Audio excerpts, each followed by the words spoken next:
శ్రీశైలం నాగార్జున సాగర్ ప్రాజెక్టుల నిర్వహణను కేబీఆర్ఎం కి అప్పగిస్తూ ఏపీ తెలంగాణ అంగీకరించే ప్రాజెక్టులపై కృష్ణా యాజమాన్య బోర్డు సమావేశమైంది. ఈ భేటీలో కృష్ణా బోర్డుకు ప్రాజెక్టుల ఆపరేషన్ కు ఏపీ తెలంగాణ ఒప్పుకున్నాయి. నీటి వాటాల పంపకం కోసం త్రిసభ్య కమిటీ ఏర్పాటు చేయనున్నారు. వాటాల కేటాయింపుపై త్రిసభ్య కమిటీనే తుది నిర్ణయంగా ఉండనుంది. ఈ సందర్భంగా ప్రాజెక్టుల ఆపరేటింగ్ అంతా కేఆర్ఎంపీకి ఇచ్చినట్లుగా తెలంగాణ ఈఎన్సీ మురళీధర్ తెలిపారు. పవర్ స్టేషన్స్ పై ఇంకా ఎలాంటి నిర్ణయం తీసుకోలేదని కూడా చెప్పారు. నాగార్జున సాగర్, తెలంగాణ, శ్రీశైలం ఏపీ చూసుకుంటుందని, ప్రాజెక్టులన్నీ ఇక నుంచి బోర్డు పరిధిలోనే నడుస్తాయని కూడా అంటున్నారు.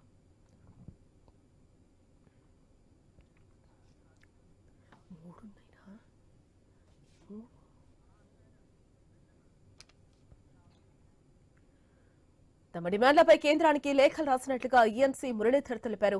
ఇంకా అక్కడి నుంచి నిర్ణయం రాలేదని తెలిపారు. నీటి వాటాల పంపకంపై త్రిసభ్య కమిటీనే నిర్ణయం తీసుకుంటుందని కూడా చెప్పారు. ప్రాజెక్టుల వద్ద భద్రత అనేది పరిస్థితిని బట్టి బోర్డు కనుసన్నలో జరుగుతుందని అన్నారు. కేఆర్ఎంబీ పరిధిలో ఉన్న 15 ప్రాజెక్టులని బోర్డు పరిధిలోకి వెళ్తాయన్నారు. ప్రాజెక్టులను పూర్తిగా అప్పగించలేదని, ఆపరేషనల్ నీటి విడుదల బోర్డు చూసుకుంటుందని కూడా అన్నారు.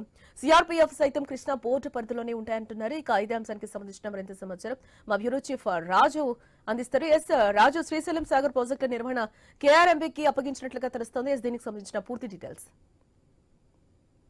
కీలకమైనటువంటి సాగునీటి ప్రాజెక్టులకు సంబంధించినటువంటి అంశం పైన కృష్ణా రివర్ మేనేజ్ బోర్డుకు సంబంధించినటువంటి సమావేశం గత నెలలో జరిగింది. తెలంగాణ రాష్ట్ర ప్రభుత్వం కొత్తగా వచ్చినటువంటి కాంగ్రెస్ ప్రభుత్వం వచ్చిన జరిగినటువంటి ఒప్పందాల్లో భాగంగా ఈ నిర్వహణ కేఆర్ఎంబీకి సంబంధించిన నిర్వహణ మొత్తం కూడా కేంద్ర ప్రభుత్వం పరిధిలోకి వెళ్లాలని చెప్పేసి రెండు రాష్ట్రాలకు సంబంధించినటువంటి అధికారులు సంతకాలు చేసుకోవడం జరిగింది. దీంతో ఇక నుంచి కేఆర్ఎంబీ నిర్వహణ మొత్తం కూడా నీటి వాటాల పంపకం ఇవన్నీ కూడా కేంద్ర ప్రభుత్వ పరిధిలోకి పోయే విధంగా నిర్ణయం తీసుకోవడం జరిగింది. దీనికి సంబంధించిన దాంట్లో ప్రధానంగా నాగార్జున సాగర్ సంబంధించినటువంటి నిర్వహణ మొత్తం కూడా తెలంగాణ రాష్ట్రం చూసుకుంటే, ఏపీకి సంబంధించినటువంటి శ్రీశైలం ప్రాజెక్ట్ ను ఏపీ రాష్ట్ర ప్రభుత్వం చూసుకుంటుందని చెప్పేసి, నీటిపారుదల శాఖ చూసుకుంటుందని చెప్పేసి, ఆ బోర్డు పరిధిలో ఇవన్నీ కూడా ఉంటాయని చెప్పేసి కూడా ఏ రాష్ట్రానికి సంబంధించిన ప్రాజెక్టు ఆ రాష్ట్రంలో పూర్తిగా ఉన్నటువంటి ప్రధానంగా నాగార్జున సాగర్ తెలంగాణ, శ్రీశైలం ఆంధ్రప్రదేశ్ సంబంధించినటువంటి బోర్డులు చూసుకుంటాయని చెప్పేసి కూడా అందులో త్రిసభ్య కమిటీ నిర్ణయం తీసుకోవడం జరిగింది.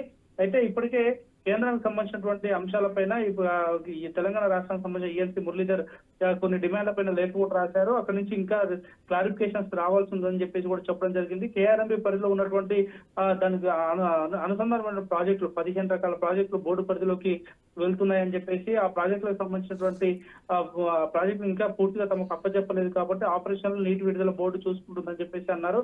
దానికి సంబంధించినటువంటి సెక్యూరిటీకి సంబంధించిన దాంట్లో సిఆర్పీఎఫ్ సంబంధించిన సెక్యూరిటీ దాని నిర్వహణ బాధ్యతలు చూస్తుందని చెప్పేసి కూడా చెప్పడం జరిగింది. ఇక కృష్ణా బోర్డుకు సంబంధించినటువంటి ప్రాజెక్టుల అప్పగింపులకు సంబంధించి ఎటువంటి అభ్యంతరం లేదని చెప్పేసి ఆంధ్రప్రదేశ్ సంబంధించిన ఈఎన్సీ నారాయణ రెడ్డి కూడా చెప్పడం జరిగింది. అటు ఆపరేషనల్ కోసం రెండు రాష్ట్రాలకు సంబంధించిన సిబ్బంది కూడా కేటాయింపు ఇప్పటికే జరిగిందని చెప్పేసి వాళ్ళు చెప్పడం జరిగింది. నీటి కేటాయింపులకు సంబంధించి ఆ రెండు రాష్ట్రాల పైన ఉన్నటువంటి త్రిసభ్య కమిటీ ఏదైతే నిర్ణయం తీసుకుంటుందో అదే తుది నిర్ణయంగా ఉంటుందని చెప్పేసి, అదేవిధంగా లెఫ్ట్ మెయిన్ కెనాల్ నుంచి 2 టీఎంసీలు, మార్చి సమయంలో రైట్ మెయిన్ కెనాల్ నుంచి మరో 3 టీఎంసీలు ఏపీకి విడుదల చేసేందుకు ఒప్పుకున్నట్టుగా ఆ త్రిసభ్య కమిటీలో నిర్ణయం తీసుకున్నట్టుగా చెప్పడం జరిగింది. ఇక ఏప్రిల్లో 5 టీఎంసీల నీటిని ముందుగానే ఆంధ్రప్రదేశ్ కు కేటాయిస్తున్నారని చెప్పేసి, దీనికి సంబంధించినటువంటి ప్రాజెక్టులకు సంబంధించిన ఆపరేషన్ల కోసం తెలంగాణ కూడా ఒప్పుకుందని చెప్పేసి నారాయణ రెడ్డి చెప్పినట్టుగా ఏపీకి సంబంధించిన అధికారులు చెప్పడం జరిగింది. సో మొత్తంగా ఈ వివాదం పైన ఇప్పటికే బీఆర్ఎస్ పార్టీకి సంబంధించినటువంటి నాయకులు, మాజీ మంత్రులు కూడా తీవ్ర స్థాయిలో మండిపడుతా ఉన్నారు. ఇప్పటి వరకు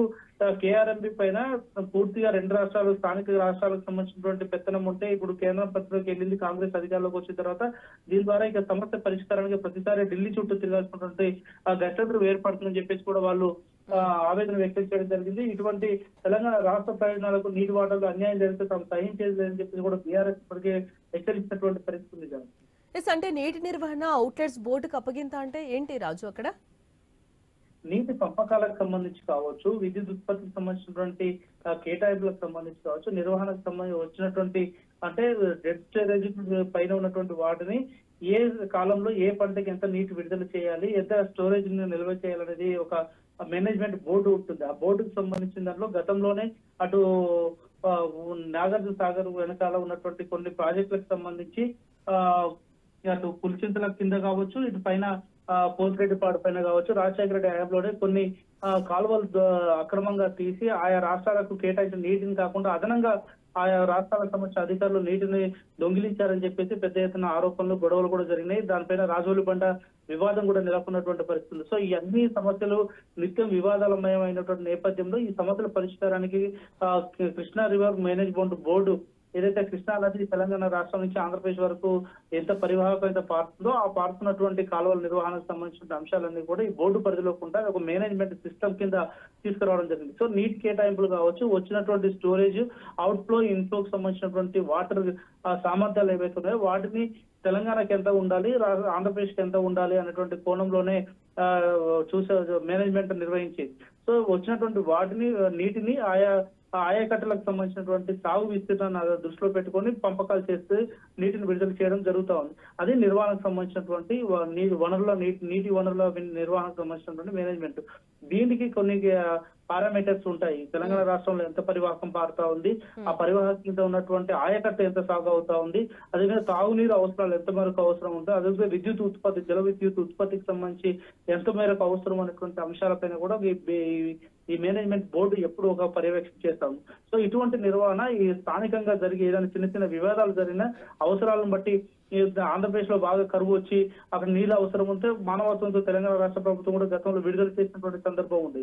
అటు తెలంగాణలో కూడా ఇటువంటి ఇబ్బంది వచ్చినప్పుడు, తాగునీటి కానీ ఇబ్బంది వచ్చినప్పుడు ఆ నీటిని తెలంగాణ ప్రభుత్వం వాడుకునేందుకు అవకాశం ఉండేది. ఇప్పుడు ఆ పాలమూరు రంగారెడ్డి ప్రాజెక్టు, ఆ ప్రాజెక్టు నీటికి రావాలంటే కృష్ణా రివర్ బోర్డు నుంచి రావాలి. సో కాబట్టి తెలంగాణ మేనేజ్మెంట్ బోర్డు పరిధిలో ఉంటే అది సులువు అవుతున్నటువంటి పరిస్థితి. కానీ ఇప్పుడు కృష్ణా బోర్డు పరిధి మొత్తం కూడా కేంద్ర ప్రభుత్వం చేతుల్లోకి వెళ్తే అటు పులిచింతల కావచ్చు, అటు పోతిరెడ్డిపాడు, ఆంధ్రప్రదేశ్ సంబంధించిన పోతిరెడ్డిపాడు కావచ్చు, ఇటు పాలమూరు కావచ్చు, డిండి కావచ్చు, ఈ ప్రాజెక్టులన్నిటికీ నీటి రావాలన్నా ఇక్కడ స్థానిక అధికారులకు ఎటువంటి హక్కులు ఉండవు, అధికారాలు ఉండవు. కాబట్టి ఇవన్నీ కేంద్ర పరిధిలోకి వెళ్తాయి. కేంద్ర జలశక్తి శాఖకు సంబంధించినటువంటి అధికారులు చెప్తే తప్ప నీటి విడుదల చేయడం అనేది సాధ్యం కాదు. కాబట్టి ఇవన్నీ కూడా ఒక భారంతో, ఢిల్లీతో రాయబారంతో కూడుకున్నటువంటి విషయాలని చెప్పేసి ఇప్పటికే బీఆర్ఎస్ కూడా చాలా ఆరోపించింది.